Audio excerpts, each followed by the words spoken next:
안녕하세요, 여러분. 오늘 밤 우리는 오래된 집의 한가운데 있는 조용한 서재에 앉아 있습니다. 서늘한 여름 초입의 공기가 창문을 통해 천천히 들어오고 책장 위 시계는 밤 11시 37분을 가리키고 있습니다.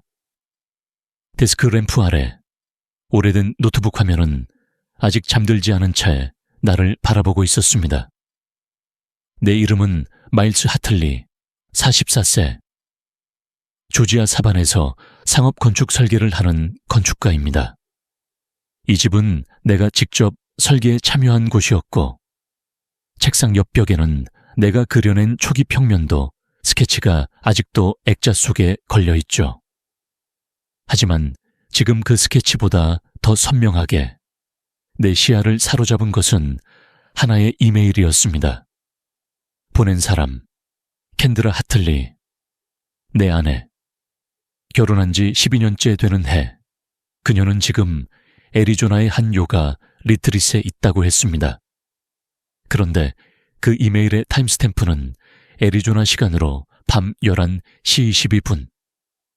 늦은 밤에 보내는 메일치고는 지나치게 명확하고 건조했습니다. 당신의 상속금을 내 개인 계좌로 이체했어요. 그게 더 나을 거예요. 한 문장.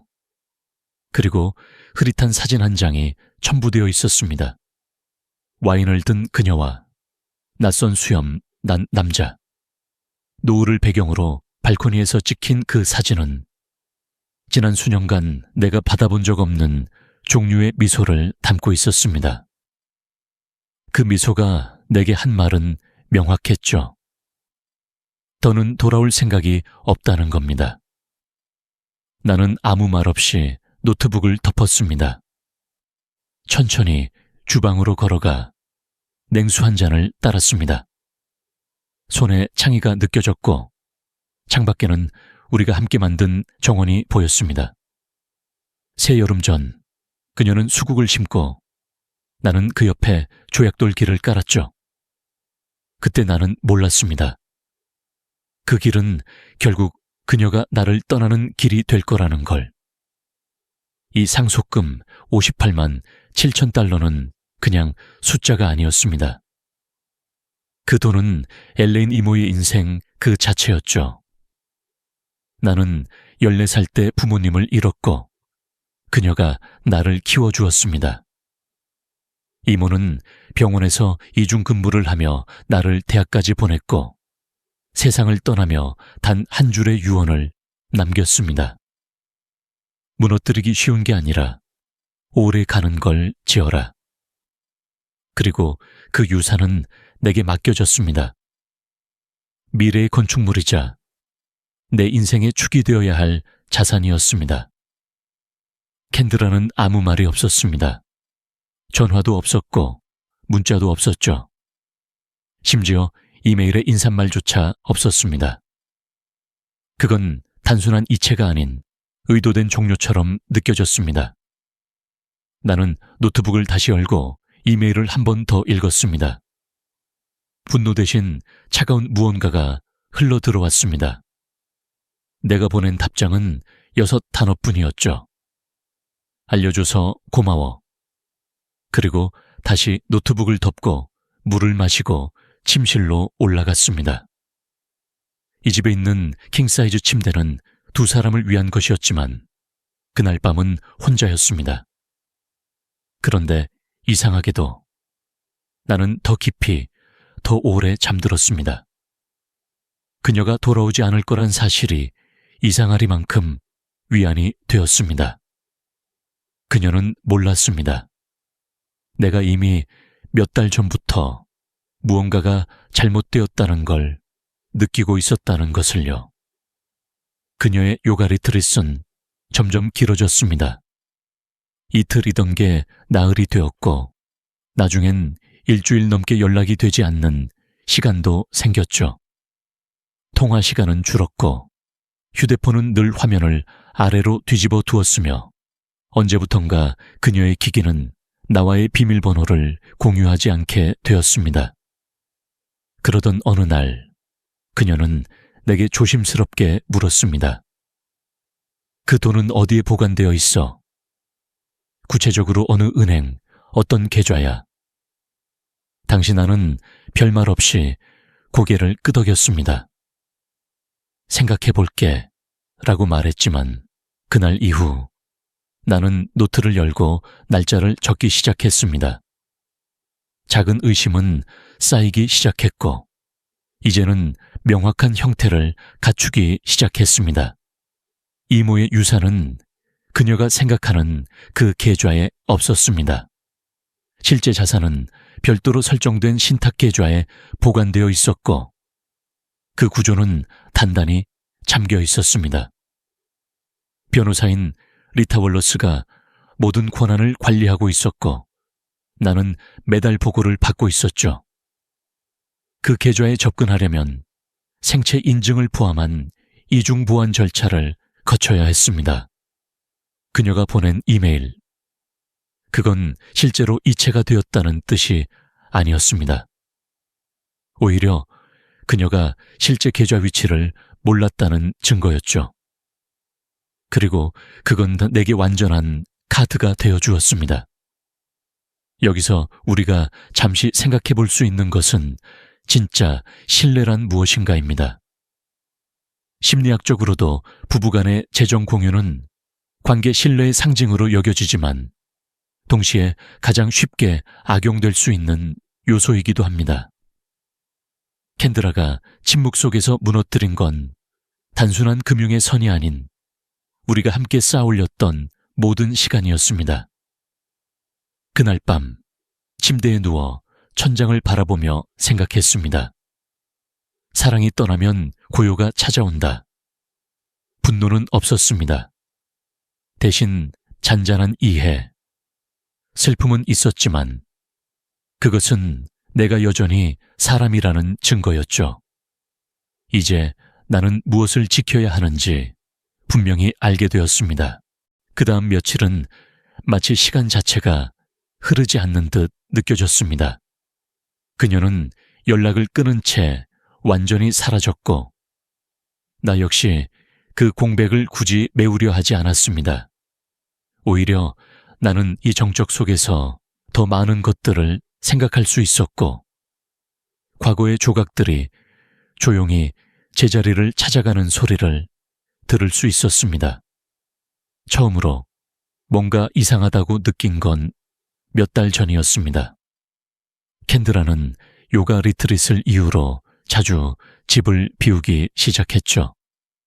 원래는 이틀 일정이었던 것이 점차 길어졌고 어느 순간부터는 나흘, 여세씩 연락이 닿지 않는 경우도 있었습니다. 그녀는 돌아올 때마다 완전히 정화된 기분이야 라며 내게 미소를 지었지만 그 미소는 마치 잘 짜인 공연의 대사처럼 비어 있었습니다.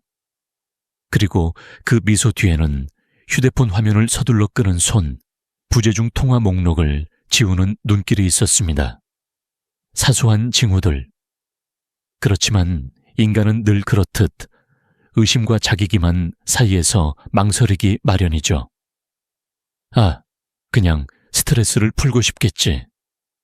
사업이 커지니까 더 바빠졌겠지. 이런 자기 합리화는 심리학에서 인지부조화 이론이라 불립니다. 우리는 믿고 싶은 대로 세상을 보고 모순되는 정보는 감정적으로 외면하곤 하죠. 나는 그 함정에 빠졌던 겁니다. 그러던 어느 날 우리 집 옆집에 사는 프랭크 아저씨가 무심코 던진 말이 다시 머리를 스쳤습니다. 캔드라 씨, 지난주 늦게 누가 데려다 주던데. 그날 자네 출장 아니었어. 나는 그날 보스턴에서 열린 건축 컨퍼런스에 참석 중이었고 집에는 없었습니다. 그 순간은 그냥 넘겼지만 지금 돌이켜보면 프랭크의 말은 무심코 건넨 빵보다 훨씬 무거운 의미를 담고 있었던 거죠. 그날 이후 나는 캔드라의 행동을 기록하기 시작했습니다. 대화를 피하는 방식, 내가 은행 관련 질문을 하면 화제를 바꾸는 습관, 그리고 어느 날 밤 뒷마당에서 전화를 받으며 깔깔 웃던 그녀의 모습까지. 그녀가 들어와 내가 묻자 그녀는 패트리샤랑 이야기했어. 스튜디오 얘기 좀 하느라 라고 말했지만 패트리샤는 8개월 전에 회사를 떠났다는 걸 나는 이미 알고 있었습니다. 그날 밤 나는 처음으로 그녀가 있는 그대로의 나를 속이고 있다는 걸 인정했습니다. 결정적인 건 약 3주 전이었습니다. 나의 재무관리자 제리가 전화를 걸어왔죠. 마일스, 당신 이름으로 누군가가 신탁계좌에 접근하려 했습니다. 보안 질문에서 실패했고 생년월일과 마지막 4자리만 맞췄어요. 나는 말없이 고개를 끄덕였습니다. 내 머릿속에는 단 하나의 이름만 떠올랐죠. 캔드라. 그날 저녁 그녀는 식사 후 와인을 따르며 말했습니다. 계좌들 좀 정리하자. 로그인도 많고 비밀번호도 너무 복잡해. 맞아. 제리랑 얘기해볼게. 나는 웃으며 말했지만 속으론 그녀가 이제 마지막 단계를 준비하고 있다는 걸 직감했습니다. 그리고 다음 날 나는 차를 몰고 애틀랜타로 향했습니다. 리타 월러스, 엘레인 이모의 오랜 변호사이자 이제는 내 법률 파트너가 된 그녀를 만나기 위해서였죠. 리타는 이야기를 듣고는 단호하게 말했습니다. 그건 명백한 사기 시도입니다. 다행히 엘레인이 설정한 신탁은 취소 불가 신탁, 구조이고 어떠한 법적 권한 없이 자금을 옮기거나 접근하는 것은 범죄입니다. 나는 조용히 고개를 끄덕였습니다. 우선 모든 로그를 수집하고 추적 시스템을 설치해 주세요. 그녀가 다시 시도하면 자동으로 알림이 오도록요. 그날 저녁 캔드라는 다시 리트릿을 떠났고 나는 그녀의 여행 가방을 조용히 트렁크에 실어주었습니다. 이번엔 좀 길어질지도 몰라. 정말 깊이 들어가 보고 싶어서. 그녀의 말은 이미 이 관계에서 물러나겠다는 선언과도 같았습니다. 그녀가 떠난 후 나는 노트북을 켜고 클라우드 폴더를 열었습니다. 집 리모델링 아이디어라는 폴더 안에는 예상대로 설계도나 인테리어 자료가 아닌 계좌 관련 스크린샷, 입출금 내역 캡처, 보안 질문 리스트와 그녀가 직접 메모한 계좌 해제 순서까지 담긴 이미지들이 들어있었습니다. 마치 프로젝트 플랜처럼 정돈된 그 파일들은 단순한 충동이 아닌 계획된 침탈의 증거였죠. 그날 밤 나는 아무 말도 하지 않았고 눈물도 흘리지 않았습니다. 대신 오래된 위스키 한 병을 꺼내 창밖 정원을 바라보며 한 모금 삼켰습니다. 세상은 조용했고 나는 그 조용함 속에서 생각했습니다. 모든 붕괴에는 구조가 있다. 그리고 그 구조는 다시 설계할 수 있다. 고모 엘레인은 내게 엄마나 다름없는 사람이었습니다. 내가 14살이었을 때 부모님은 한밤중 교통사고로 세상을 떠났습니다. 경찰은 내게 따뜻한 코코아를 건네며 가족이 오면 같이 집에 가자고 했죠. 하지만 그날 밤 내 인생에서 진짜 집이 사라졌다는 걸 직감했던 기억은 아직도 또렷합니다. 그날 저녁 늦게 병원에 도착한 사람은 엘레인이었습니다. 항상 단정한 복장을 하던 그녀는 그날따라 수술복에 피가 묻어 있었고 머리는 땀에 젖어 있었지만 눈빛만큼은 단호했습니다. 이 아이는 내 조카예요. 내가 데려갑니다. 그렇게 나는 다시 가족이라는 단어를 가지게 되었고 조용한 병원 사택에서 그녀와 함께 살게 되었습니다. 엘레인은 외과 간호사였고 항상 이교대 근무를 하며 나를 먹이고 입히고 공부시켰습니다. 그녀는 가끔 피곤한 얼굴로 돌아왔지만 내 숙제를 하나하나 검토해주며 말하곤 했죠. 넌 언젠가 너만의 세상을 설계할 거야. 그게 네 방식이야. 그리고 그 말대로 나는 건축가가 되었습니다. 그녀가 갑작스럽게 암 선고를 받았을 때 나는 바로 사반에서 애틀랜타로 이동했고 사무실과 클라이언트들에게 양해를 구하고 6개월간 부분 휴직을 감행했습니다. LA는 병원 침대에서도 차분하게 스케줄을 기록하고 내 도시 설계 도면을 펼쳐보며 조언을 아끼지 않았습니다. 나는 그녀 곁에서 마지막까지 함께했고 그녀는 고요히 세상을 떠나며 내 손을 꼭 잡고 이렇게 말했습니다. 무너지는 건 쉽다, 마일스. 하지만 무너지지 않는 것을 짓는 건 가치가 있다. 이 유산, 정확히 58만 7천 달러는 그런 그녀의 마지막 결심이었고 단순한 돈이 아닌 가치의 바통이었습니다. 그녀는 신중하고 절제된 사람이었기에 이 돈이 내가 지켜야 할 설계가 되어줄 것을 믿었던 거죠. 캔드라는 처음엔 놀란 듯 했지만 곧 어디에 보관할 생각이냐, 사업 확장을 고려해야 하지 않겠냐는 말을 자연스럽게 흘리기 시작했습니다. 그녀는 자신의 브랜드를 확장할 계획을 세우고 있었고 엘레인의 유산은 좋은 시드머니가 되어줄 거라 믿었던 듯합니다. 하지만 나는 속으로 엘레인의 말만 되뇌었습니다. 내 것을 지켜야 한다. 우리 부부 사이에는 아이가 없었습니다. 캔드라는 처음부터 단호했습니다. 사업이 내 아이야. 나는 이해했습니다. 건축 설계도 마찬가지였으니까요. 하지만 지금 생각해보면 그건 아이가 아니라 도구였던 것 같습니다. 그녀는 나를 선택할 때부터 내 재능과 직업적 연결성을 봤던 걸지도 모르죠. 우리가 처음 만났던 샬럿 컨퍼런스에서 그녀는 말했습니다. 우아하고 자연 친화적인 공간이 필요해요. 제 브랜드는 몸과 마음의 정화에 초점을 두고 있어요. 나는 그 열정에 감명받았고 솔직히 말하자면 조금 반했던 것도 사실이었습니다. 결국 우리는 3년 만에 결혼했고 사바나의 크래프트맨 스타일 주택을 함께 사며 서로의 세계를 합쳐나갔습니다. 그 우라파런 포츠는 그녀가 특히 원했던 부분이었고 나는 그 요청을 수락하며 이렇게 말했죠. 여긴 네가 숨 쉴 수 있는 공간이 될 거야.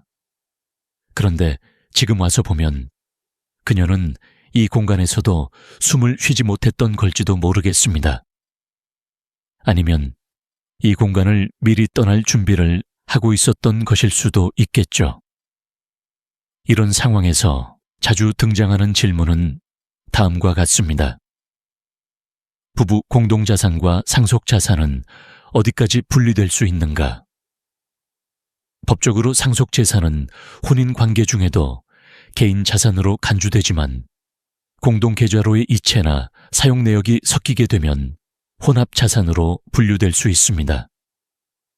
그래서 나는 처음부터 엘레인의 유산을 철저히 별도의 신탁구조로 분리해 두었습니다. 그 신탁계좌는 단단했습니다. 내 이름으로 되어 있지만 관리와 감시는 독립된 법률 회사에서 했고 내가 직접 접근하려 해도 다단계 인증과 절차가 필요했죠. 캔드라는 그것을 몰랐습니다. 그녀가 알았던 건 단지 과거에 스크린샷으로 저장했던 계좌 잔액과 계략적인 위치일 뿐 실제 접근 권한은 없었습니다. 그녀의 시도는 결국 실패로 돌아갔고 그 실패는 내게 명백한 증거로 되돌아왔습니다. 그녀가 감히 발을 들인 공간은 단순한 금고가 아니라 누군가의 생애 전체가 담긴 기억의 저장소였던 겁니다. 그날 밤 다시 엘레인의 사진을 꺼내어 봤습니다. 병원 앞 벤치에 앉아 햇볕을 받으며 미소 짓던 모습. 그녀는 내게 이기적인 선택 대신 지속 가능한 선택을 가르쳐 주었습니다. 캔드라의 행위가 내 마음을 아프게 했던 것은 단지 돈을 탐냈기 때문이 아닙니다. 그 돈이 가진 의미를 무시했기 때문입니다. 그녀는 단 한 번도 엘레인을 이야기하지 않았고 장례식조차 2번 방문한 병원 중 하나로만 기억하고 있었습니다. 나는 그날 결심했습니다. 이 유산은 절대로 그냥 소비되지 않을 것입니다. 그 돈은 하나의 기념비가 되어야 했고 그 기념비는 내가 설계해야 했습니다. 이모는 살아생전 늘 이렇게 말했습니다. 사람을 믿되 장부는 2겹으로 적어라. 어쩌면 그 말은 그녀가 나게 남긴 가장 큰 경고였는지도 모르겠습니다. 아침 햇살이 거실 바닥을 비스듬히 가로지르고 있을 때 나는 커피 한 잔을 들고 다시 노트북 앞에 앉았습니다. 전날 밤 집 리모델링 아이디어라는 무해해 보이는 이름의 폴더를 열었던 기억이 아직 손끝에 남아 있었습니다. 너무도 익숙한 이 폴더 속에서 나는 전혀 예상치 못한 냉기를 마주했죠. 그 안에는 도면도 벽 색상 스와치도 없었습니다. 대신 각종 계좌 스크린샷, 내가 과거에 보관하던 문서의 복사본, 심지어 송글씨로 메모된 보안 질문과 답변 리스트까지 있었습니다. 어릴 적 첫 반려동물의 이름은, 가장 친한 친구의 이름은, 이런 질문 옆에는 파란색 잉크로 정확한 답이 적혀 있었죠. 그녀는 나의 과거를 도구로 활용하고 있었습니다. 나도 모르게 흘린 이야기들, 엘레인과의 추억, 어릴 적, 애완견 바틀러, 이야기 같은 것들이 이제는 침입의 열쇠가 되어버렸던 겁니다. 폴더 속 엑셀 파일에는 각종 시뮬레이션이 정리되어 있었고 그중 하나에는 이런 메모가 적혀 있었습니다. 아이체 예상 금액 58만 7천 달러, 실제 수령액, 수수료 차감 46만 9,600달러, 신탁계좌 폐쇄, 우회 경로 검토 중. 그 순간 나는 숨을 쉬는 것도 잠시 멈췄습니다. 그냥 떠나려는 게 아니었습니다. 그녀는 전체 시스템을 해체하려 했고 그 중심에 나를 배제한 채 자산만을 남기려 했던 겁니다. 우리는 함께 12년을 살았습니다. 이름이 적힌 공동정의요금 고지서, 사진 속 웃는 얼굴들, 크리스마스 카드 속에 짧은 메시지들, 이 모든 게 이제 단 하나의 목적 아래 정리되고 있었던 셈이죠. 정확히 그날 오후 나는 애틀랜타로 차를 몰았습니다. 엘레인의 유산을 관리해온 변호사 리타 월러스를 찾아가기 위해서였죠. 그녀는 회색 정장을 입은 채 회의실에서 나를 맞이하며 단 한마디로 대화를 시작했습니다.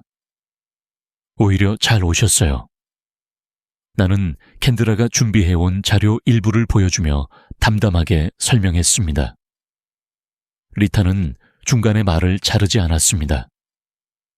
고개를 끄덕이며 모든 문서를 정리했고 마침내 이렇게 말했습니다.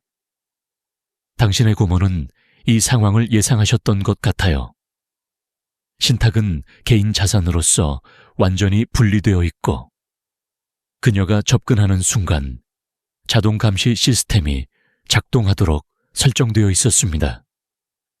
나는 놀란 눈으로 그녀를 바라보았습니다. 자동 감시 시스템이요. 네, 누군가 보안 질문이나 계좌 접근을 시도할 경우 모든 정보는 실시간으로 서버에 기록됩니다. IP 주소, 접속 시간, 시도된 기기까지 모두요.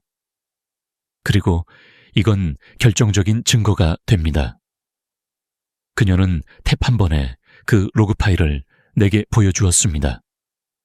최근 몇 주간 애리조나, 정확히는 스코치데일 지역에서 발생한 접근 시도 기록이 여럿 있었습니다. 이름은 내 것이었지만 보안 질문은 틀렸고 접근은 실패했습니다. 나는 고개를 끄덕였습니다. 그렇다면 이건 확실한 시도였군요. 단순한 실수가 아니라 금융사기 미수입니다.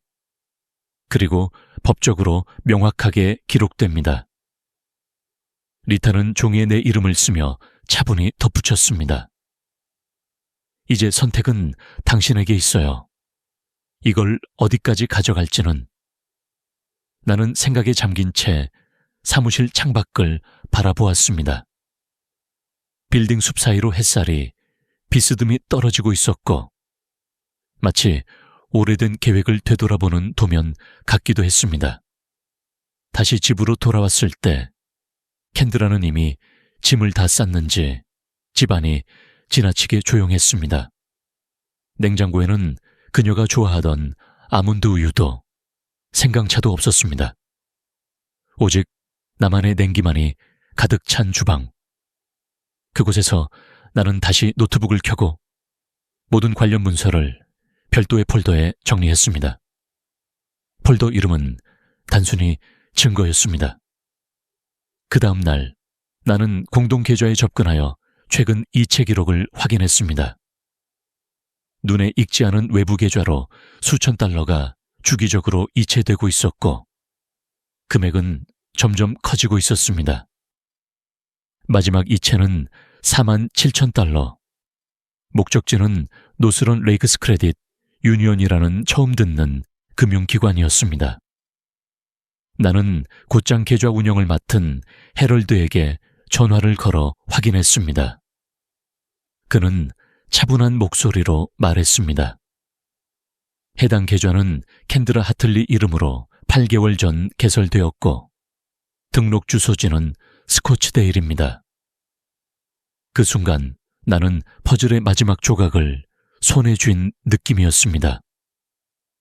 그녀는 이미 떠나고 있었던 겁니다. 몸은 남아있었지만 마음과 미래는 이미 그 도시 어딘가에 있었다는 걸 말이죠. 우리는 흔히 배신을 느낄 때 감정적인 반응을 먼저 떠올립니다. 분노, 슬픔, 혼란. 하지만 내게 찾아온 건 오히려 명료함이었습니다. 이제 무엇을 지켜야 하는지 명확해졌기 때문이죠. 그날 밤 나는 처음으로 침실이 아닌 거실의 소파에서 잠들었습니다. 벽난로 옆 작은 스탠드 조명이 주황빛을 비추는 가운데 폴더 하나를 다시 열어보았습니다. 그 안에는 우리 결혼식 날 찍었던 사진이 있었습니다. 캔드라가 나를 향해 웃고 있었고 나는 그 웃음을 진심으로 믿고 있었습니다. 이제 나는 그 웃음이 약속이 아니라 도구였음을 알아차렸습니다. 그리고 그 깨달음은 곧 나를 다음 단계로 이끌 준비가 되어 있음을 말해 주었습니다. 다음 날 아침, 나는 일찍 일어났습니다. 지난밤은 마치 머릿속에서 벽돌을 하나하나 쌓아 올리듯 분명하고 묵직한 감각이 남아 있었습니다. 커피 머신의 버튼을 누르자 익숙한 소리가 부엌을 채웠고 나는 머그잔에 담긴 온기 속에서 오늘 해야 할 첫 번째 행동을 정리했습니다. 감정은 접고 구조적으로 움직일 것. 처음 한 일은 아주 간단했습니다. 리타와 재무고문 제리에게 이메일을 보냈습니다. 첨부 파일은 캔드라가 보낸 이메일, 내가 정리한 폴더 내용, 그리고 그녀의 시도에 대한 요약 정리였습니다. 메일 제목은 단순했습니다. 요청된 문서 첨부드립니다. 10분 뒤 두 사람 모두 확인했다는 답장이 왔고 추가 설명도 필요 없다는 메시지가 곧 따라왔습니다.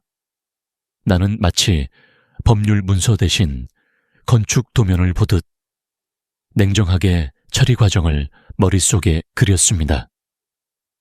그 다음 통화는 토머스 웹, 리타가 몇 달 전 추천해준 이혼 전문 변호사였습니다. 그때는 그냥 만일을 위한 대비였는데 지금은 시작이 되었습니다. 토머스의 사무실은 다운타운 중심에 위치한 회색 건물 8층이었고 창문 너머로 강이 내려다 보이는 뷰가 차분한 분위기를 만들어 주었습니다. 이 정도 증거라면 명백합니다. 신탁자금은 별도로 관리된 자산이고 그녀는 명백히 무단 접근을 시도했습니다. 토머스는 폴더를 넘기며 고개를 끄덕였습니다. 그럼 지금 가능한 가장 빠른 절차는 재산 분할 이전에 재정적 위법 행위를 근거로 이혼을 바로 청구할 수 있습니다.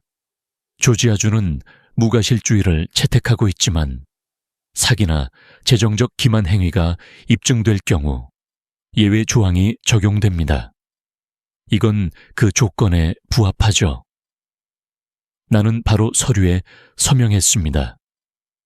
그 서명은 단순한 종이 위 잉크가 아니라 지난 12년의 껍질을 벗기는 첫날의 시작이었습니다. 오후 4시 반 전화가 울렸습니다. 디스플레이에는 익숙한 이름이 떴습니다. 캔드라. 어린애처럼 굴지 마. 인사도 없이 튀어나온 첫 문장이었습니다. 나는 잠시 정적을 두고 대답했습니다. 그럴 생각 없어. 이렇게까지 복잡하게 만들 필요 없어. 그 돈 이미 내 계좌로 옮겼어. 다시 되돌리려면 너도 손해야. 그녀는 여전히 자신이 우위에 있다고 믿고 있었습니다. 어디서 머물고 있어? 그녀는 잠시 멈칫하더니 왜 그걸 묻지? 그냥 집이 어딘지 궁금해서. 지금 중요한 건 그게 아니야. 변호사가 합의서를 작성 중이야. 깨끗하게 정리하자. 서로에게 좋잖아. 변호사 이름은 데이비드 로렌스. 나는 그 이름을 받아 적으며 고개를 끄덕였습니다. 고마워. 진심이야, 마일스. 이렇게 끝낼 필요 없었잖아. 어차피 우리 관계는 오래전부터 틀어졌고. 그래, 내 말이 맞아. 깔끔하게 정리하자. 전화를 끊고 바로 토머스에게 연락했습니다. 그리고 로렌스의 이름을 전달했죠. 잠시 후 로렌스 사무실로 관련 서류 일괄 발송하겠습니다. 상대가 변호사를 통해 움직인다는 건 증거를 들이밀기 가장 좋은 타이밍이죠. 30분 후 로렌스에게 전화가 왔습니다. 그는 조심스럽고 신중한 톤으로 말했습니다. 하틀리 씨, 저는 캔드라 하틀리의 이혼권을 맡고 있는 데이비드 로렌스입니다. 고객께서 귀하가 원만한 합의를 원하신다고 하셨습니다. 맞습니까? 그녀가 그렇게 말했군요. 상속 자산에 대해 최근 거래 기록을 가지고 있고 귀하도 이해하고 계신 걸로 알고 있습니다. 어떤 거래 기록이죠? 3개월 전 계좌 명세서 4본, 곧 입금 확인서도 제출 예정입니다. 나는 말을 잠시 멈추고 톤을 낮췄습니다. 로렌스 변호사님, 혹시 해당 유산이 신탁구조로 설정돼 있고 누구도 접근할 수 없게 설계돼 있다는 사실은 들으셨나요? 전화기 건너편이 조용해졌습니다. 그건 처음 듣는 이야기입니다. 제 변호사가 오늘 안에 관련 자료를 귀하 사무실로 보낼 예정입니다. 검토 후 다시 통화하시죠. 그는 조용히 답했습니다. 네, 그게 좋겠습니다. 그날 오후 나는 브라이트스톤 은행을 찾았습니다. 헤럴드는 내가 방문한 걸 놀라워했지만 곧 표정을 가다듬고 컴퓨터 앞에 앉았습니다. 6개월간의 아이체의 내역을 확인하고 싶습니다. 그는 몇 번의 클릭 후 모니터를 내게 돌렸습니다. 17만 8천 달러. 대부분 노스런 레이크스 크레딧 유니언으로 송금되었습니다.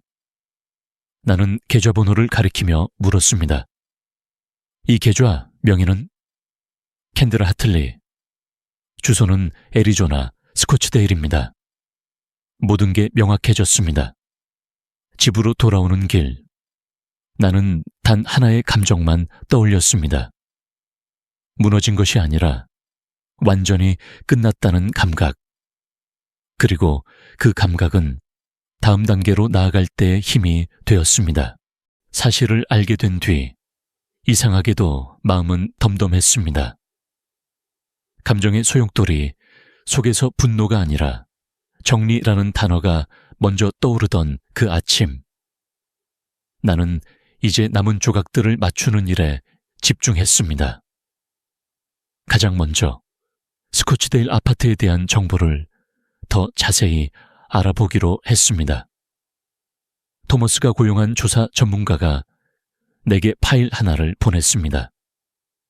거기에는 캔드라의 이름으로 등록된 임대 계약서와 함께 임대기간, 주소, 계약 시작일, 그리고 흥미로운 사실 하나가 포함되어 있었습니다. 계약자는 캔드라 하틀리, 그리고 보증인은 제이슨 버클리. 그 이름은 낯설지 않았습니다. 몇 달 전 캔드라가 말했던 스튜디오 동료 패트리샤와의 통화 당시 웃고 있던 목소리. 그때 들려오던 남자의 음성이 지금과 동일하다는 걸 기억해냈습니다. 나는 구글에 제이슨 버클리 스코츠데일이라는 키워드를 검색했고 금세 링크드인 프로필이 떴습니다. 과거에는 투자 브로커였으나 3년 전 금융계를 떠나 요가 강사로 전향한 이력이 적혀 있었습니다. 더 의미 있는 삶을 위해 방향을 바꾸었다는 문장이 그 첫 줄에 적혀 있었습니다. 그의 얼굴을 화면에서 보며 이메일에 첨부되었던 희미한 사진 속 그 남자와 일치하는 것을 확인했습니다. 수염, 눈매, 그리고 왼쪽 귀의 작은 점까지도. 그는 캔드라가 연결이라 부른 새로운 삶의 일부였습니다. 그 순간 나는 이웃 프랭크의 말을 떠올렸습니다. 낯선 남자가 차에서 내려주더라고요. 회색 테슬라였어요. 나는 그 사진을 저장하고 프랭크에게 찾아갔습니다. 빵을 다시 한번 감사하다는 말로 건네며 조심스럽게 사진을 보여주었습니다. 이 사람이 맞나요? 프랭크는 고개를 끄덕이며 말했습니다. 맞아요. 5번은 봤어요. 그때도 차에서 캔드라를 내려줬거든요. 밤늦게. 증언 가능하시겠어요? 물론이죠. 진실은 밝혀져야 하니까요. 프랭크는 노트 필기지에 진술서를 직접 적어줬고 토머스 사무실에서 공증까지 받았습니다. 그 문서는 곧 중요한 법적 근거로 작용하게 됩니다. 그날 오후 변호사 토머스가 다시 전화를 걸어왔습니다. 캔드라가 새 변호사를 고용했어. 필립 반스. 나는 잠시 정적 속에서 머리를 식혔습니다. 반스라고요? 그래. 공격적인 소송 전략으로 유명하지. 하지만 너한텐 불리한 구조가 없어. 오히려 감정적으로 접근하면 그쪽이 무너지기 쉬워. 반스는 곧 응급 청문회를 요청했고 재정 관련 합의가 동의해 이루어진 것이라는 논리를 펼칠 계획이라고 했습니다. 월요일 오전이야. 남은 시간은 사흘. 좋아요. 나는 숨을 고르며 말했습니다. 그쪽이 논리를 꺼낸다면 우리는 증거를 꺼낼 차례죠. 그날 저녁 토머스는 직접 반스 사무실로 서류 뭉치를 보냈습니다. 신탁 접속, 시도에 대한 IP 기록, 캔드라의 단독 명의로 이루어진 외부 계좌 이체 내역, 스코츠데일 아파트, 임대 계약서, 프랭크의 공증된 진술서, 그리고 집 리모델링 아이디어, 폴더의 계좌 접근 메모 및 도면은 거짓말을 하지 않는다. 건축가로서 나는 늘 도면을 통해 진실을 찾아왔고 이번에도 마찬가지였습니다. 그녀가 남긴 메모는 그 어떤 감정보다도 강력한 진술이 되었죠. 다음 날 오후 5시 반스가 연락을 해왔습니다. 합의를 논의하고 싶다. 그는 전화 너머로 지친 듯한 목소리로 말했습니다. 그쪽이 가진 자료는 예상 이상입니다. 공개 재판으로 가면 그녀 쪽이 훨씬 불리할 거예요. 어떤 조건이죠? 캔드라는 지금까지 인출한 금액을 가지고 떠나고 나머지에 대해서는 일절 권리를 주장하지 않습니다. 집, 유산, 추가 자산은 전부 귀하 소유. 단, 형사고발은 하지 않는다는 조건. 나는 잠시 생각한 뒤 답했습니다. 조건 하나 추가하죠. 그녀가 인출한 금액 중 절반을 반환하고 앤디에 서명합니다. 우리의 결혼 생활이나 이혼에 대해 어떤 공개 발언도 금지되는 조건으로요. 그쪽은 더 받을 수도 있어요. 그럴 생각 없습니다. 나는 끝내고 싶을 뿐이에요. 월요일 아침, 반스와 캔드라는 법원 앞이 아닌 협의실에서 우리를 마주했습니다. 내가 앉아있는 회의실은 유리창 너머로 캔드라가 보이는 구조였고 그녀는 도착하자마자 토머스가 건넨 증거 서류를 받아들었습니다. 프랭크의 진술서, 접속 기록, 거래 내역. 그녀의 표정은 처음엔 경직되었고 곧 고개를 푹 숙였습니다. 10분 후 그녀는 방으로 들어왔고 무표정한 얼굴로 말했습니다. 조건 수락하겠습니다. 그녀는 합의서에 서명했고 나는 내 서명 뒤에 조용히 봉투 하나를 건넸습니다. 이건 뭐야? 비밀번호, 클라우드 계정, 집 보안 시스템, 혹시 두고 간 것들 있으면 챙기라고. 그녀의 시선이 내 얼굴을 향했지만 나는 더 이상 그 안에서 나를 찾으려 하지 않았습니다. 처음부터 돈 때문이었으면 더 쉬웠을 거야. 나는 조용히 말했습니다. 그녀는 아무 말 없이 봉투를 가방에 넣고 반스와 함께 나갔습니다. 남겨진 방 안, 나는 펜을 내려놓고 긴 숨을 내쉬었습니다. 비로소 구조는 해체되었고 설계는 종료되었습니다. 이제 다시 짓기만 하면 되는 시간이었습니다. 그날 이후 집은 너무 조용했습니다. 캔드라가 떠난 뒤 남겨진 흔적들, 화분에 반쯤 남은 생강나무, 스튜디오 벽에 붙은 명상 일정표, 그녀가 쓰던 도자기 찻잔, 이 모두가 하나같이 사용되지 않은 무언가처럼 느껴졌습니다. 움직임이 사라진 집은 마치 과거를 증명하려는 유령 같았고 나는 점점 그 유령들과의 동거가 버거워졌습니다. 이제 나는 마지막 남은 질문 하나에 집중했습니다. 왜가 아니라 누구? 그의 이름은 알고 있었지만 그 사람의 실체를 제대로 알고 싶었습니다.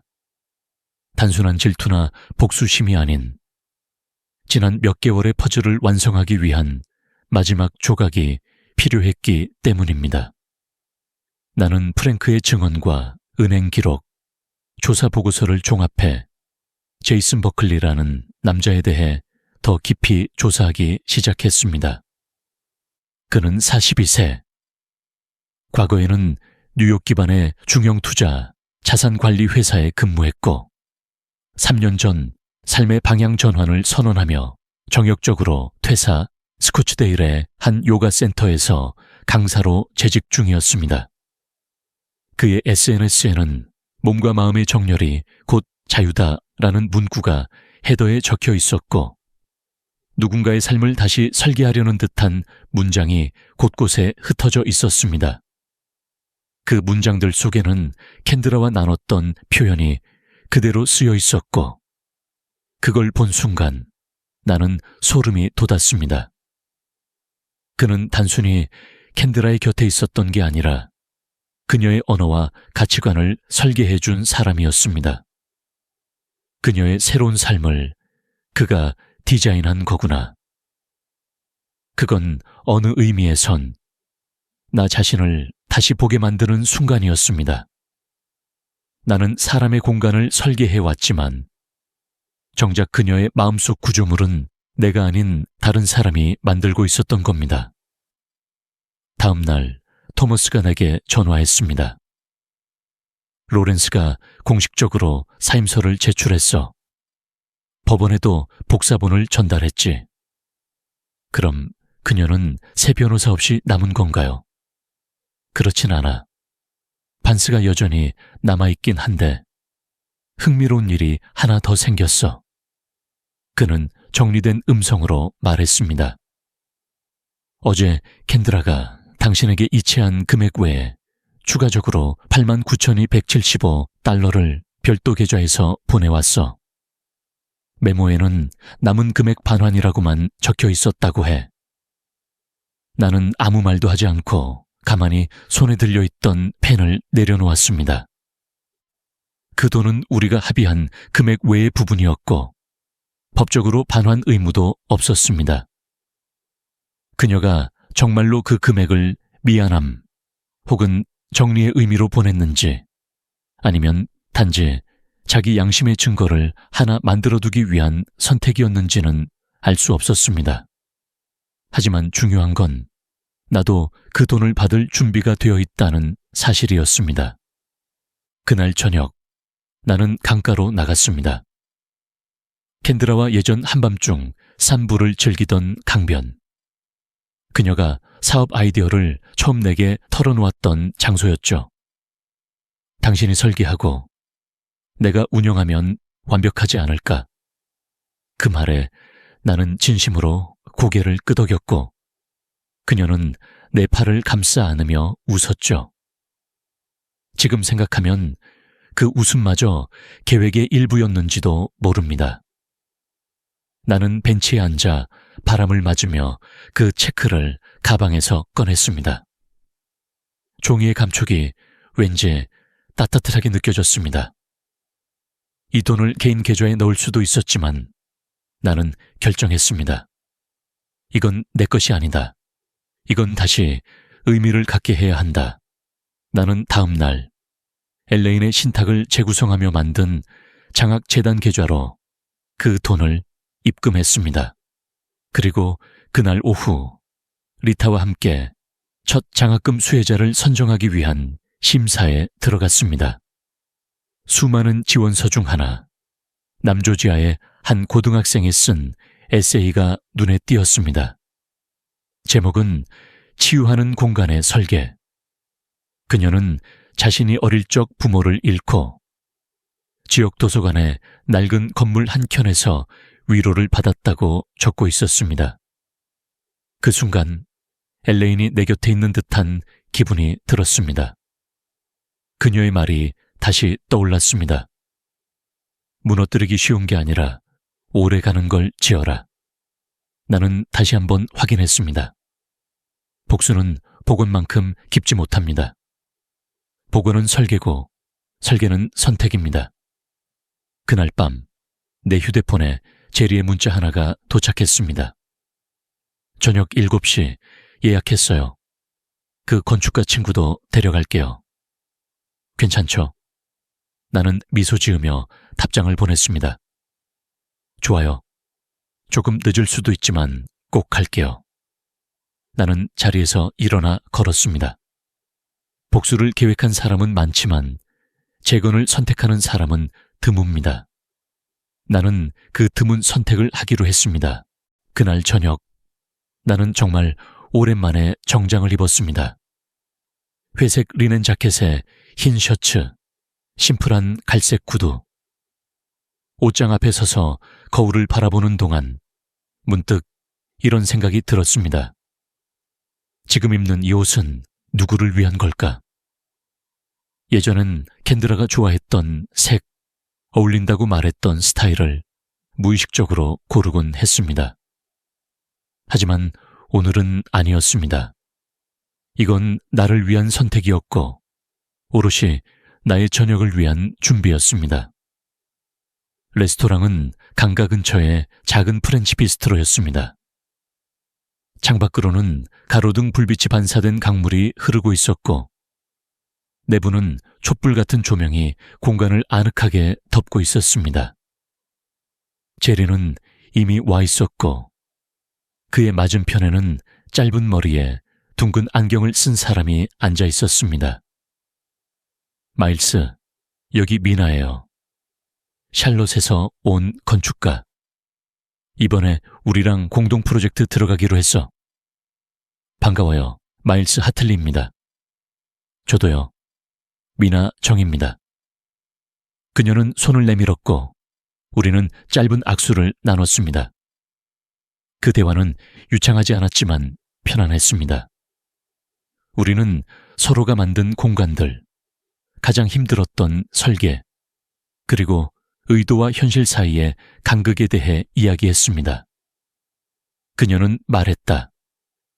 사람들은 공간을 고치면 삶도 고쳐질 거라고 믿는데, 가끔은 그 반대예요.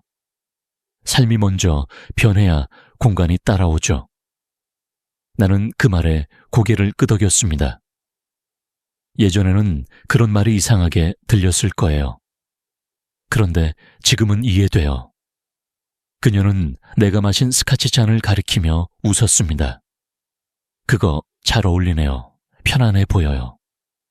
예전에는 이 잔이 축하를 위한 것이었는데 요즘은 정리를 위한 도구처럼 느껴지기도 해요. 그녀는 잠시 조용하다가 나지막이 말했습니다. 재건축은 철거보다 어렵죠. 감정도 마찬가지예요. 그날 저녁은 아무 특별한 이벤트도 없었지만 오히려 그래서 더 의미 있었습니다. 누구를 증명하기 위한 자리가 아니라 그냥 존재해도 되는 자리였거든요. 며칠 후 나는 마침내 결심을 실행에 옮겼습니다. 빅토리 드라이브에 그 집을 매물로 내놓은 것입니다. 캔드라와 함께 살던 집, 라퍼런 폴츠와 수국이 흐드러지게 피던 뒷마당, 부엌 창가에 걸려있던 풍경화, 모두가 그 자체로는 아름다웠지만 더 이상 나의 공간은 아니었습니다. 그곳은 이제 증거의 박물관이 아닌 누군가에게 시작의 공간이 되어야 할 때였습니다. 몇 주 후 젊은 부부와 쌍둥이 아이들이 집을 보러 왔습니다. 이 마당 정말 마음에 들어요. 우리 애들이 뛰어다니기 딱 좋을 것 같아요. 나는 미소 지으며 고개를 끄덕였습니다. 돌길 조심하세요. 비 오면 미끄러울 수 있으니까요. 이 길은 직접 까신 건가요? 네. 아내와 같이 만들었죠. 수국은 그녀가 심었고요. 그들은 그 이야기에 고개를 끄덕이며 다시 집 안을 둘러보러 들어갔습니다. 며칠 후 계약은 성사되었고 나는 열쇠를 넘겨주었습니다. 돌아오는 길, 차 안에서 나는 창밖을 바라보다가 조용히 혼잣말을 했습니다. 잘 지내 우리 집. 그 뒤로 나는 다운타운의 한 로프트로 이사했습니다. 걸어서 사무실까지 갈 수 있는 거리였고 가구는 단출했습니다. 큰 소파 하나, 책상 하나, 엘레인이 쓰던 램프 하나. 집이 아니라 작업실 같았고 그게 마음에 들었습니다. 리타와 함께 재단 운영 방향을 구체화해가던 중 나는 첫 수혜자에게 직접 편지를 쓰기로 했습니다. 너의 에세이를 읽으며 엘레인을 떠올렸단다. 그녀는 나의 고모였고 나의 구조물이었어. 너의 글에도 구조가 있었고 방향이 있었단다. 그녀는 장학금 수여식에서 나에게 와서 말했습니다. 건축이 누군가를 위로할 수 있다는 걸 처음 알았어요. 나는 대답했습니다. 그걸 안다는 건 이미 건축가예요. 그날 밤 로프트에 큰 창으로 달빛이 들어왔습니다. 조용한 방 안에서 나는 다시 도면 하나를 펼쳤습니다. 이번에는 벽이 아니라 내 삶을 위한 설계도였습니다. 복수는 끝나는 일입니다. 하지만 재건은 계속되는 선택입니다.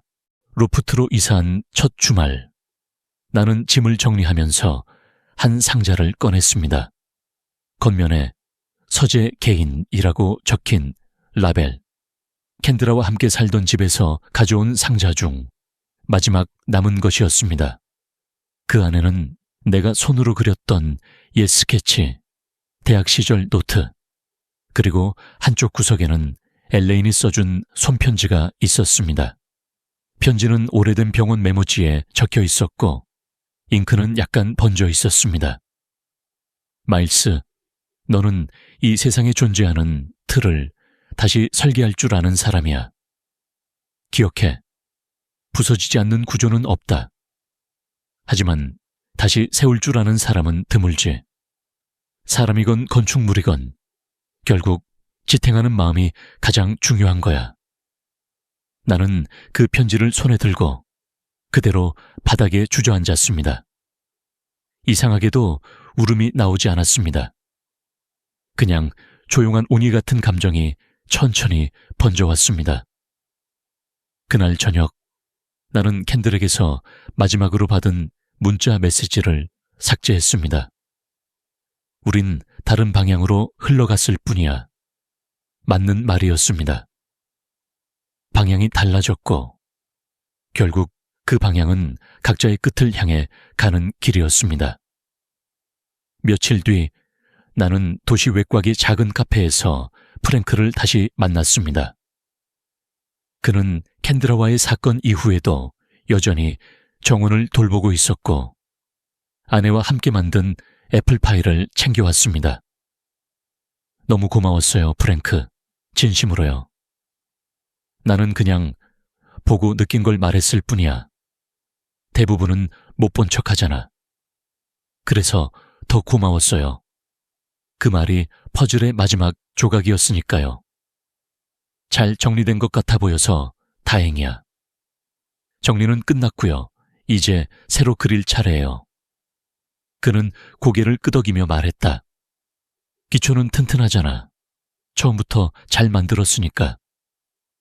그 말을 듣고 집으로 돌아오는 길, 나는 생각했습니다. 진짜 구조란 눈에 보이지 않는 부분에서부터 시작되는 거라고. 누군가 내 삶을 무너뜨리려 할 때 그들이 보지 못한 건 바로 그 기초였습니다. 엘레인이 남긴 말들, 나 자신에 대한 믿음, 그리고 시간 속에서 차곡차곡 쌓아온 단단함. 며칠 후 토머스가 메일을 보냈습니다. 법적 절차 완전히 종료.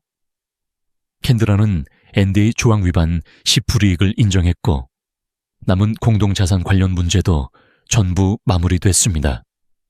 더 이상 신경 쓸 일 없어요.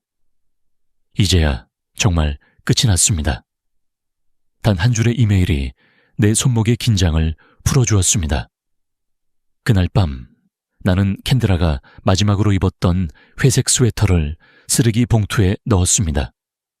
그건 감정이 아니라 공간 정리의 일부였습니다.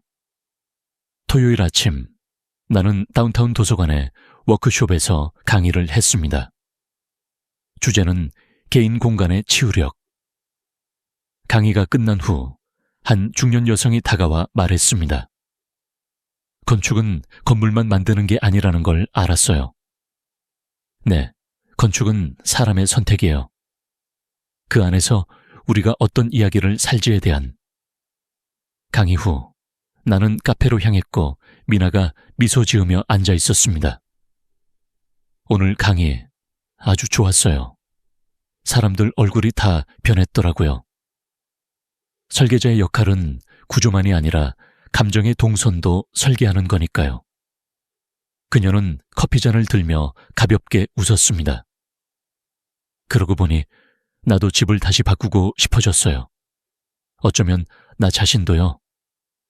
그 말에 나는 가볍게 고개를 끄덕였습니다. 그러면 도면부터 시작해볼까요? 복수는 사라졌고 분노도 찾아들었습니다. 남은 건 설계, 그리고 삶을 다시 짓는 사람으로서의 나였습니다. 그날 오후 로프트에 돌아와 창문을 열었습니다. 바람이 커튼을 천천히 밀어 올리며 방 안을 부드럽게 맴돌았습니다. 오래된 수첩을 꺼내 펼치자 한 장에 이렇게 적혀 있었습니다.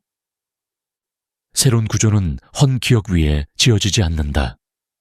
반드시 정리된 터 위에서 시작해야 한다. 이 말은 대학 시절 스튜디오 수업 시간에 교수님이 하셨던 말이었는데 당시엔 단순한 건축 철칙처럼 들렸습니다. 하지만 지금은 달랐습니다. 그 문장이 내 삶 전체에 다시 정립되고 있었기 때문입니다.